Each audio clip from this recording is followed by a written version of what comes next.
Ternyata nanti di hari kemudian itu jawab Yesus apa? Enyah kau dari sini, wahai pembuat keonaran, aku tidak mengenalmu. Saya setuju bang, itu ajaran apa? Ajaran sesat. Karena dalam Kristen, iman tidak menyelamatkan manusia. Sementara supaya orang percaya maknanya kan iman. Nah di sini berarti supaya orang yang percaya tidak binasa melainkan beroleh hidup kekal. Ini ajaran sesat. Kalau pendapat saya itu bang. Baik, abang Islam bang atau Kristen bang? Bunda Fauji ya monitor. Debater Islam tuh debater handal itu, Bang. Mas, saya belum kenal, sorry. Salam kenal ya. Salam kenal abangku. Iya, iya. Mohon maaf, ya begitulah bang, namanya banyak nama. Ya, oke, baik, sedikit saya tambahkan ya. Jadi Yesus ini yang sering dikatakan oleh oten-oten ini adalah anak Allah. Sejak kapan Yesus itu anak Allah? Ya. Jadi mari kita baca sesuai dalil ya. Di Bilangan 23 ayat 19 itu dikatakan Tuhan itu bukanlah manusia dan juga tidak serupa dengan makhluk dan bukan pula anak manusia. Wujudnya pun kita tidak dapat melihat apalagi mendengarkan suaranya. Justru Tuhan itulah yang menciptakan makhluk. Bukan berarti Tuhan itu memiliki anak. Loh, untuk apa? Tuhan itu menciptakan makhluk. Lalu kenapa dikatakan mempunyai anak? Nah, inilah yang tidak masuk akalnya. Nah, kemudian di 2 Tawarik 6 ayat 18 ya, Tuhan itu tidak pernah turun ke permukaan bumi apalagi berdiam diri dengan manusia karena alam semesta ini tidak cukup untuk menampung kedatangan Tuhan. Apalagi rumah yang didirikan oleh manusia itu, karena Tuhan itu memiliki sifat, yaitu sifat kemahaan yang tidak dimiliki oleh makhluk yang lain atau ciptaannya. Nah, Tuhan itu memiliki yang namanya sifat kemahaan, yaitu kemahabesaran. Jadi kemahabesaran itu dia adalah satu-satunya yang paling besar dari apa yang besar yang dia ciptakan. Nah, kemudian kita harus pahami dulu apa itu arti Tuhan. Ya, Tuhan itu artinya adalah sesembahan. Kemudian definisi Tuhan, Tuhan itu maha kuasa, maha pencipta, maha suci, maha mengetahui, maha melihat, maha mendengar. Ya, apakah Yesus maha mengetahui? Tidak.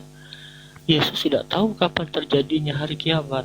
Justru satu-satunya Tuhan yang benar itu adalah Allah. Yaitulah yang dinarasikan oleh Yesus di Markus 12 ayat 29. Ya, dan di dalam kitab suci Al-Qur'an, Allah Subhanahu wa taala berfirman di surah At-Taha ayat 14, "Innani anallahu la ilaha illa fa'buduni wa kamisli sholata lisikri." Artinya, sesungguhnya aku ini adalah Allah. Tidak ada Tuhan selain aku.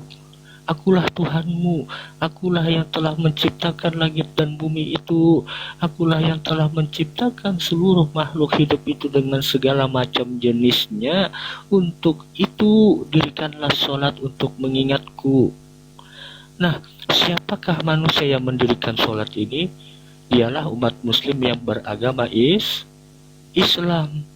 Ada tidak pengakuan Yesus yang seperti ini? Bahwa akulah Tuhanmu, akulah yang menciptakan langit dan bumi ini. Ya, silakan cari ya, tidak akan pernah ditemukan data, ayat dan dalil yang mana Yesus mengaku dirinya Tuhan sampai kiamat, sampai Dajjal keluar 2 kali tidak akan ditemukan ayat itu. Karena Yesus memang tidak pernah mengaku Tuhan, tapi dipitnah menjadi Tuhan. Ya, jadi yang namanya Tuhan itu adalah esensi yang tertinggi, saudaraku, bukan jabatan ataupun gelar. Ya, jadi Tuhan itu dialah yang menciptakan segala sesuatu itu. Ya, nah kalau di dalam kitab suci Al-Quran itu dalilnya banyak sekali ya, di surat Al-Imran, kemudian di surat Al-Maidah, di surat Al-Baqarah, di surat Al-Imran, banyak sekali, dan juga ada di ayat kursi ya. Allahu la ilaha illa huwal hayyul qayyum la ta'khuzu sinnatu wa la naun lahum ma fis samawati wal ard. Artinya tidak ada Tuhan selain Allah yang wajib disembah oleh seluruh makhluk. Bayangkan kalimatnya. Allah itu hidup kekal selama-lamanya, tidak pernah mengalami yang namanya kematian. Dan Allah itu tidak diperanakan dan juga tidak beranak. Dan Allah itu tidak pernah makan dan tidak pernah minum. Dan Allah itu tidak pernah tertidur, terus-menerus menjaga keseimbangan alam ini. Dan Allah juga laisa kamitsli syai'un. Allah berkata, aku tidak serupa dengan makhluk dan aku tidak pernah menjadi makhluk. Justru akulah yang menciptakan makhluk. Nah, ini sangat jelas sekali dalilnya. Sangat mudah dipahami dengan akal, saudaraku. Nah, akan tetapi Allah itu tidak bisa dilihat oleh mata manusia karena Allah membatasi. Karena manusia ini masih hidup di permukaan bumi. Allah Subhanahu wa Ta'ala berfirman, menyampaikan, menegaskan sesungguhnya seluruh umat manusia itu akan mengalami yang namanya dua fase kehidupan. Satu kali mengalami kematian. Nah, di kehidupan yang pertama itu adalah manusia hidup di alam semesta ini, yaitu di bumi. Nah, setelah itu manusia akan mengalami yang namanya kematian, kemudian menunggu datangnya hari kiamat, yaitu hari berbangkit. Setelah dibangkitkan manusia ini, itulah namanya kehidupan yang kedua, yaitu kehidupan akhirat. Nah, kehidupan akhirat inilah yang mana Allah akan memilih hambanya, memilih makhluknya, mana yang dimasukkan ke dalam surga, mana yang dimasukkan ke dalam neraka. Itulah fungsi dan tujuan kenapa Allah sebagai Tuhan Sang Pencipta langit dan bumi ini menciptakan surga dan neraka. Itu ada tujuannya, saudaraku, dan memiliki syarat dengan adanya surga dan neraka ini tadi. Wahai manusia, bila mana engkau ingin masuk ke dalam surga, ada syaratnya. Wahai manusia, bila mana engkau masuk ke dalam neraka, itu adalah pilihanmu sendiri.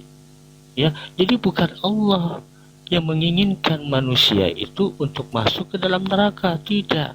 Akan tetapi Allah menjelaskan di surah An-Nisa ayat 116.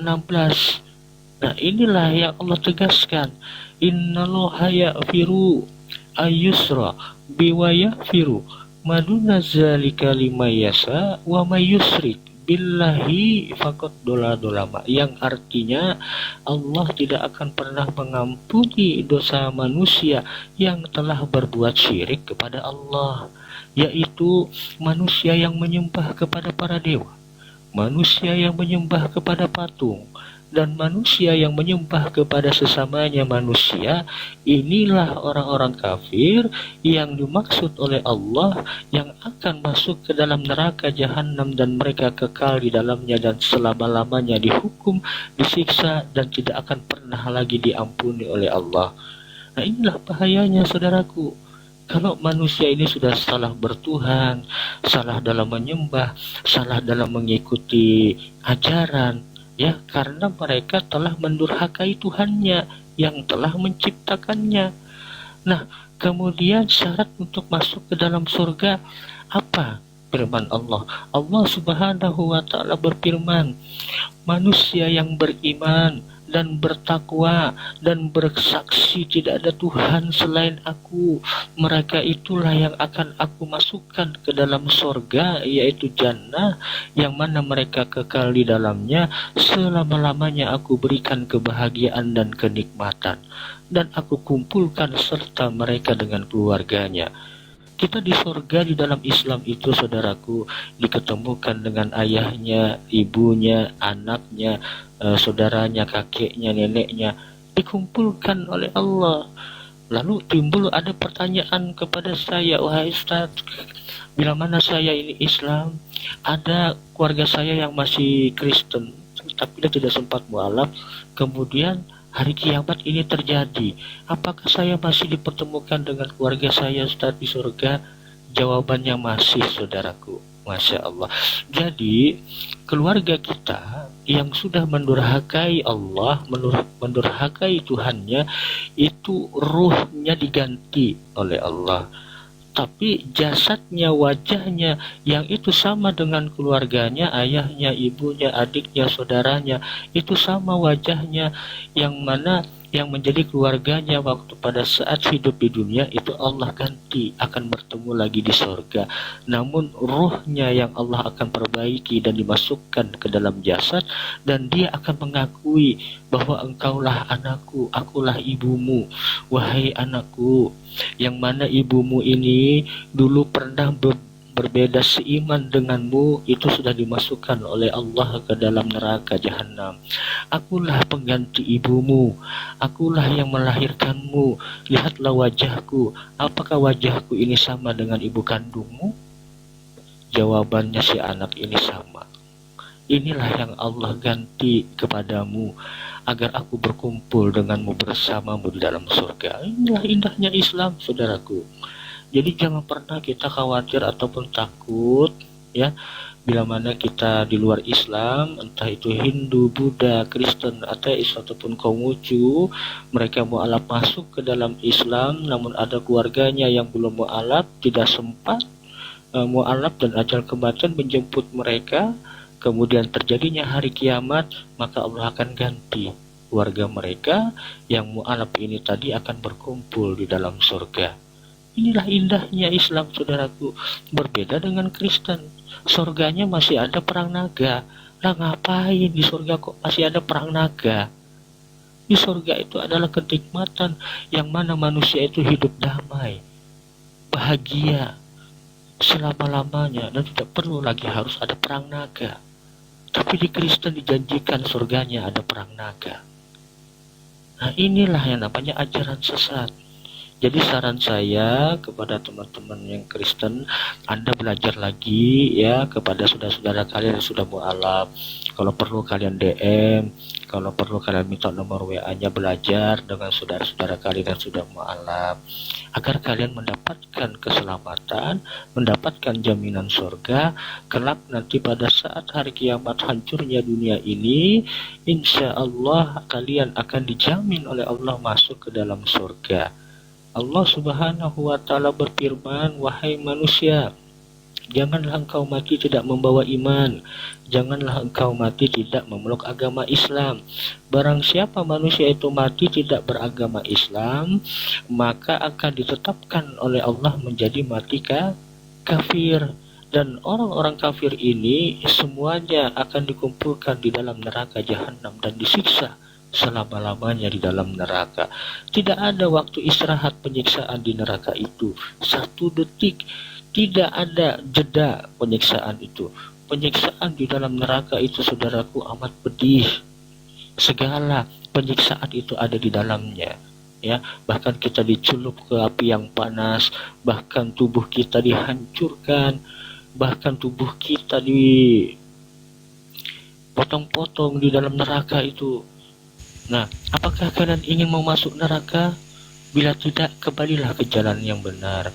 Kembalilah kepada Allah, kembalilah kepada Tuhanmu yang menciptakanmu, agar kita semua berkumpul di dalam surga bersama dengan keluarga kita. Alhamdulillah.